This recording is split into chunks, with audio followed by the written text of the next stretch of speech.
Nous avons vu comment structurer le cours, les unités d'enseignement et les activités pédagogiques.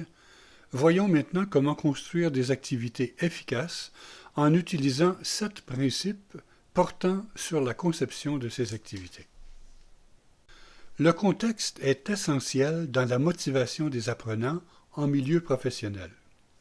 Il faut veiller à ce que les situations proposées aux apprenants, les exemples, les cas, soient réalistes et permettent à l'apprenant d'identifier des situations qu'il connaît.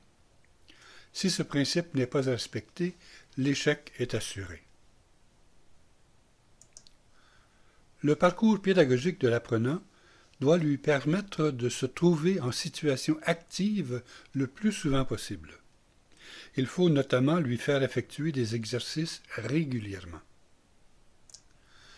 Pour chaque action réalisée par l'apprenant, il faut lui renvoyer un feedback. Celui-ci doit être immédiat dans la mesure du possible. En tout cas, il faut être attentif à avoir un délai de réponse le plus court possible. Une bonne technique d'apprentissage peut consister à proposer des situations dans lesquelles l'apprenant interagit et apprend grâce au feedback positif ou négatif qui lui est envoyé. C'est le principe de l'apprentissage par le jeu. Le principe de répétition indique qu'il faut multiplier les opportunités d'apprendre. Ce principe, s'il est vérifié, se heurte souvent à la réalité économique du coût de production des ressources pédagogiques. Toutefois, il est possible de multiplier les canaux en utilisant les différentes sources disponibles, les ouvrages, les textes, Internet, etc., et ainsi offrir des modalités différentes d'apprentissage aux apprenants.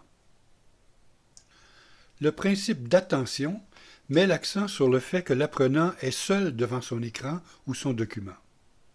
Il faut donc arriver à capter son attention en lui indiquant clairement ce qu'on attend de lui, le stimuler régulièrement et lui proposer des écrans ou des pages claires dans lesquelles les points essentiels sont mis en évidence.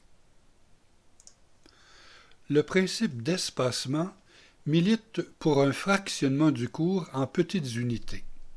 Nous avons déjà parlé de cela dans le chapitre consacré à la structuration du module. On peut rappeler ici qu'il est très important que les unités d'enseignement soient complètes et puissent avoir un fonctionnement quasi autonome. Elles devront comporter systématiquement une introduction, une conclusion et, dès que c'est possible, une évaluation des connaissances acquises.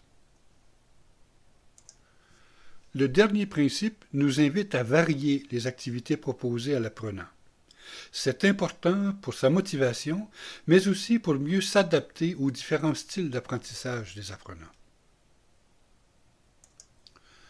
Voilà qui met fin au module sur l'ingénierie de formation.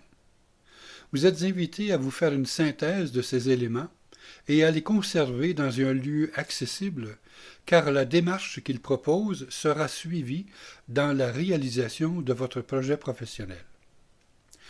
Les différentes étapes du projet professionnel reprendront en effet les diverses phases de ce processus pour concevoir, réaliser et évaluer votre activité de formation.